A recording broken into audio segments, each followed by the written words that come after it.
At my sister's engagement dinner, my mother raised her glass under the chandelier and smiled. A toast to the daughter who actually made something of her life. The guests clapped. My sister laughed. Then my mother turned to me, and to the one who didn't. "You're a failure, Mila." "Get out." The room went silent. Forks froze midair. I walked away as she handed my sister the house keys worth $500,000. That night, I lost my home and my family. But 3 years later, they drove past my new gate and realized whose house it really was. Growing up in Greenwich, our family looked perfect from the outside white fences, charity dinners, and a manicured lawn that my mother Leslie called our reputation. Inside, everything revolved around appearances. My mother was the kind of woman who cared more about the country club gossip than her own daughter's tears. My sister Lisa, 3 years older and always polished, was her masterpiece. "Lisa will run the world someday," Mom used to say loud enough for me to hear. My father, Zachary, was different. He was quiet, patient, a software engineer who traded his own passion for technology to make my mother happy in finance. He was the one who taught me to code sitting with me late at night in his cluttered home office. "Build something real," he'd say, adjusting his glasses while I typed. Those words stuck with me long after he was gone. When he died in a car accident my senior year of high school, the house went cold. Mom's obsession with image grew even sharper, like she had to prove to the world that losing her husband hadn't shaken her control. She found it easier to love Lisa, the reflection of herself, while I became the reminder of what she couldn't manage. My achievements in renewable energy and software barely earned a nod. "Cute hobby," she'd mutter while Lisa got framed awards for business essays that Dad once helped her write. Aunt Lori, Mom's older sister, lived one town over and was no better. She had married into money, and every time she visited, she found a new way to remind me of my place. Still playing with gadgets, Mila, she'd smirk, sipping her expensive wine.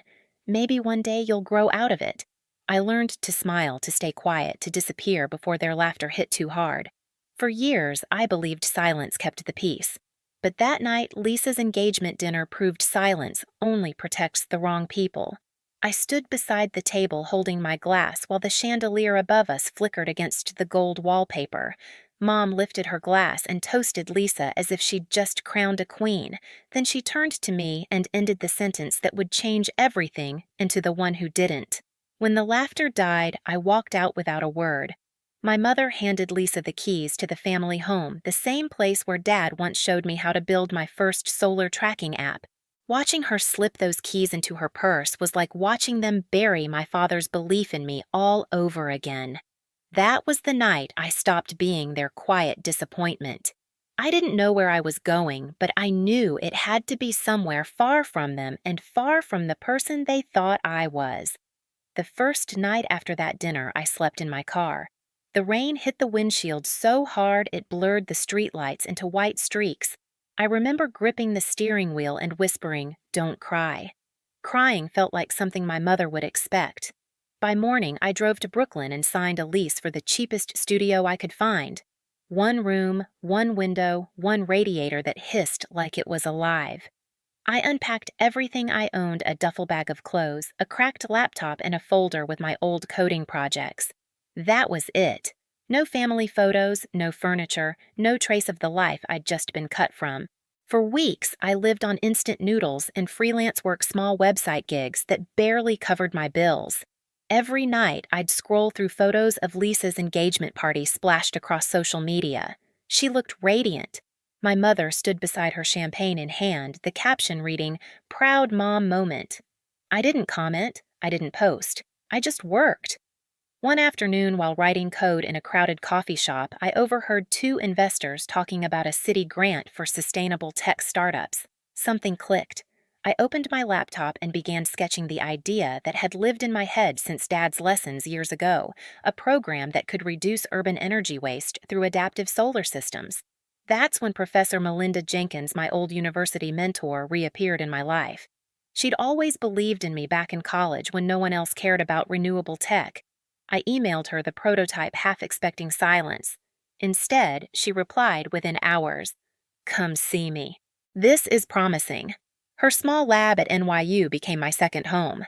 She introduced me to Misty Ramirez, a sharp engineer with quick hands and quicker ideas. Misty understood me in a way few people ever did, driven stubborn, quietly angry at being underestimated. We spent nights debugging running simulations, sleeping under our desks between tests. You know, Misty said once you code like you're fighting someone. Maybe I am, I told her. The program Green Tech Solutions began to take shape. We built models that tracked sunlight angles across city grids and adjusted energy flow automatically. When the first version worked, we screamed so loud security came up to check. Still, survival was a daily battle. The rent notice slid under my door one morning with red letters that made my stomach twist. I remember calling Misty and laughing through my panic. I just need one investor before the landlord changes the locks. That investor turned out to be Justin Patel, a venture capitalist Melinda introduced us to. He wore sneakers with his suit and spoke fast, like his mind was 2 steps ahead of his words. After seeing our demo, he said, "You're solving something that actually matters. Let's make it real." His fund gave us $75,000, barely enough to breathe, but enough to start. Misty and I moved into a small co-working space that smelled like burnt coffee and old carpet. We worked 18-hour days. Sometimes I'd glance at the reflection in the office window, my tired face, hollow eyes, hair tied back, and whisper, "Not a failure." Slowly, things shifted. A local grocery chain agreed to test our software across 10 stores. The results were better than we'd promised, energy bills down 30%. The day they signed the contract, I went home, sat on my apartment floor, and let the tears fall. Not because I was sad, because for the first time I had proof. I didn't call my mother. I didn't need her to know. Not yet. But deep down, a small voice whispered that she would find out eventually. And when she did, I wanted her to see it not in headlines, not in gossip, but with her own eyes. The months that followed were a blur of code contracts and caffeine. Misty and I worked until dawn most nights, half living on takeout and stubbornness. Green Tech Solutions was still small, just 2 women in a room full of tangled wires, but it was alive. Every client review, every new email inquiry felt like oxygen. Still, the old voices in my head followed me everywhere. My mother's cute hobby, Mila. My aunt's, "You'll grow out of it." And Elisa's the one that hurt most. "You're just jealous."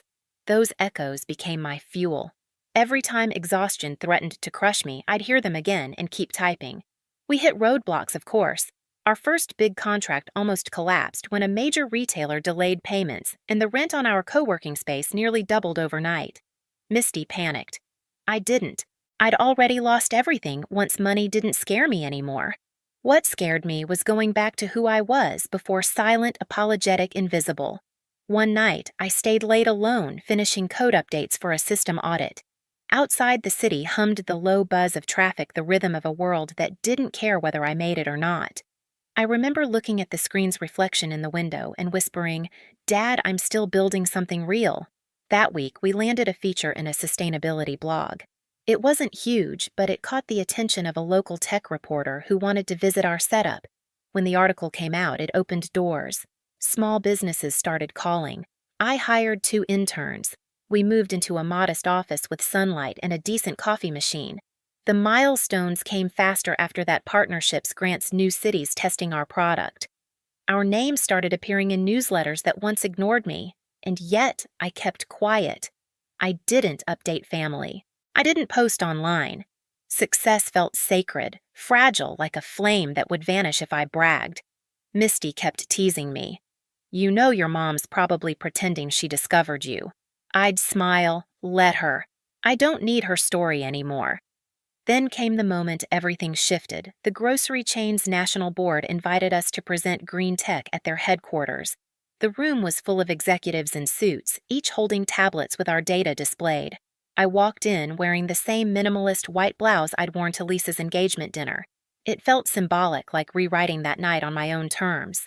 When I finished the presentation, the room erupted in applause. The contract we signed that day meant full financial independence, no more rent panic, no more skipping meals. That evening, I bought a small modern house in Greenwich, a quiet cul-de-sac glass wall, solar panels running entirely on my software. My name was the only one on the deed. As I stood in the empty living room, sunlight pouring through the glass, I thought of that night 3 years ago, my mother's voice, Lisa's laughter, the keys glinting in my sister's hand. I had no plans to return the favor. My silence would do it for me. 3 years later, success didn't feel like fireworks. It felt like quiet mornings. I'd wake before sunrise, brew coffee in my spotless kitchen, and watch the light crawl across the solar panels on my roof. My house hummed with the low, steady rhythm of my own software optimizing every watt.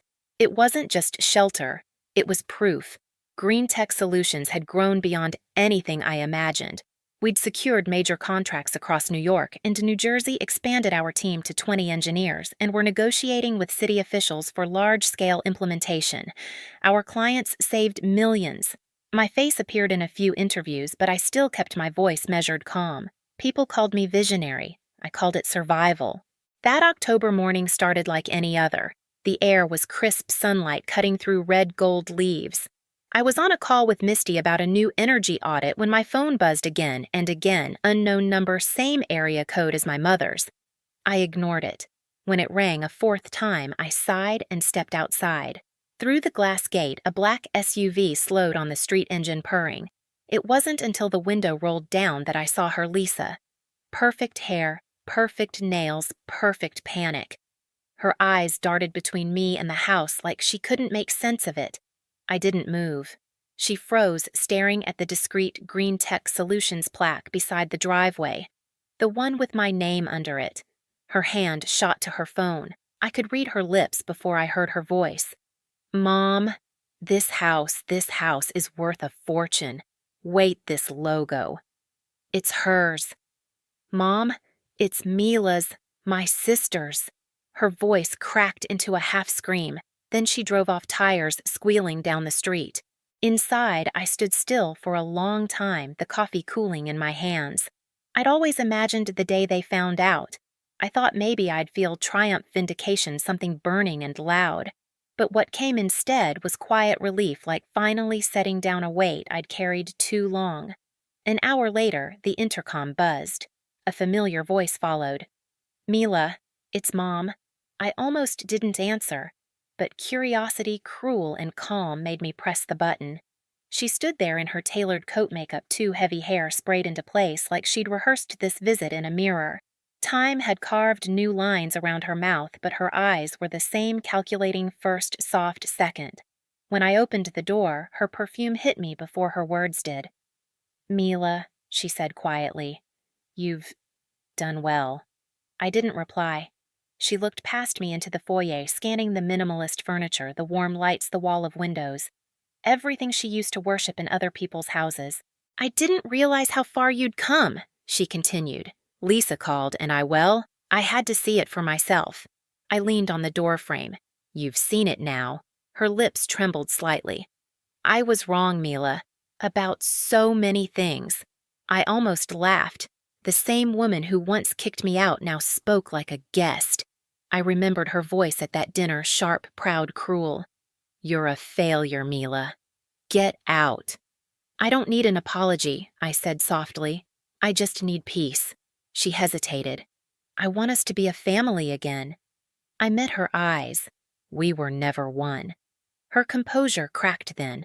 For the first time, she looked small, like a woman stripped of her audience. "You've changed," she whispered. I smiled faintly.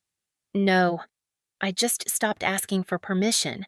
We stood there in silence, the kind that makes people face themselves. I saw her glance around again, desperate to find something to hold on to, some reason to still feel superior. But all she saw was what she'd thrown away. Finally, she turned toward the door. "If you ever want to talk, I'll let you know," I said, closing it gently behind her. The sound of the latch echoed through the house like punctuation.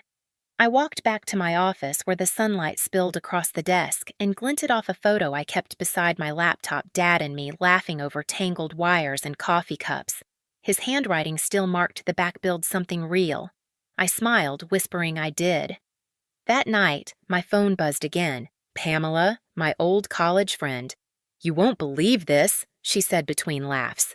"Your mom's name is all over that Greenwich Facebook group. People are saying she threw you out and gave your sister the house. Now they found out you built your own company here. She's mortified. I said nothing, just listened as Pamela read a few posts aloud. Leslie Moore's daughter owns that smart house on Elmwood. Karma's poetic, isn't it? Pamela chuckled. You should see the comments. Everyone's on your side. I leaned back in my chair, the quiet hum of the house surrounding me. I don't need sides, I said. Just silence. But silence, it turned out, wasn't what they got. 2 weeks later, Lisa's husband filed for divorce. Word spread fast. Her investments, luxury condos she'd flipped for quick profit, had tanked. She'd sold her Manhattan apartment, moved back with Mom, and stopped showing up at the club. Pamela called again. Your sister's not doing great. Mom, too. No one invites them anywhere anymore. I thought of that engagement dinner, the laughter, the applause that filled the air when they gave her my father's house. Every guest who cheered back then now whispered behind their backs. I didn't gloat. I didn't post. I didn't call. I just kept working.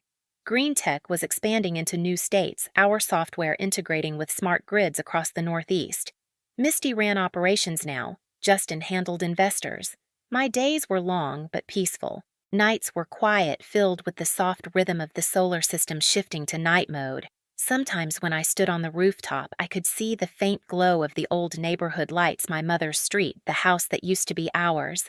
It felt distant now, almost fictional. I remembered that night again, her toast, her voice, the weight of the humiliation. For years, I thought revenge would be fire and fury. Turns out it was sunlight and stillness. The next morning, a letter arrived. No return address. The handwriting hers.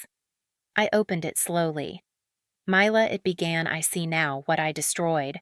I wanted to shape you into someone the world respected. I didn't realize you already were. I'm sorry. Mom. The paper trembled in my hand. I folded it neatly, walked to the kitchen, and slid it into the flame of the gas stove. The edges curled black, then vanished. I watched the smoke drift upward and whispered, apology accepted, just a not delivered.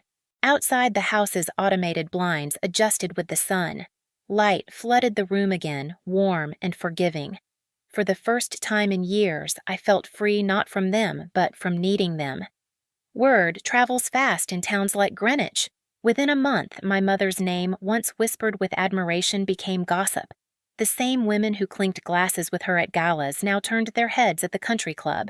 Someone leaked the story about the engagement dinner, how she'd thrown me out and gifted the family house to my sister. She called her daughter a failure, one post read. Now look who's begging for forgiveness. Pamela sent me screenshots, laughing softly. She's become a cautionary tale, Mila. Everyone says Karma finally showed up wearing solar panels. I didn't laugh. I just stared out the window at the slow rise of the morning sun, my reflection merging with the house that ran entirely on my code. Lisa's life unraveled too. Her marriage collapsed after her husband discovered the debts she'd hidden. She sold her jewelry, then her car, then the condo Mom helped her buy. The sister who once smirked across the table now avoided public places altogether. One evening, I found a small envelope slipped under my door. Inside was a single line written in my mother's handwriting. I lost everything trying to keep appearances. You built everything by being real. No signature, no address, just the truth. I folded the note, set it on my desk, and turned off the lights. The house adjusted itself for night mode, humming softly around me. Silence, justice, peace. I stood on the rooftop as the last light faded the panels, tilting toward the sunset. The city hummed below, but up here it was quiet. I'd rebuilt everything they tore down, and I did it without revenge, just resolve. Sometimes silence speaks louder than shouting. If you've ever had to walk away to find peace, you'll understand.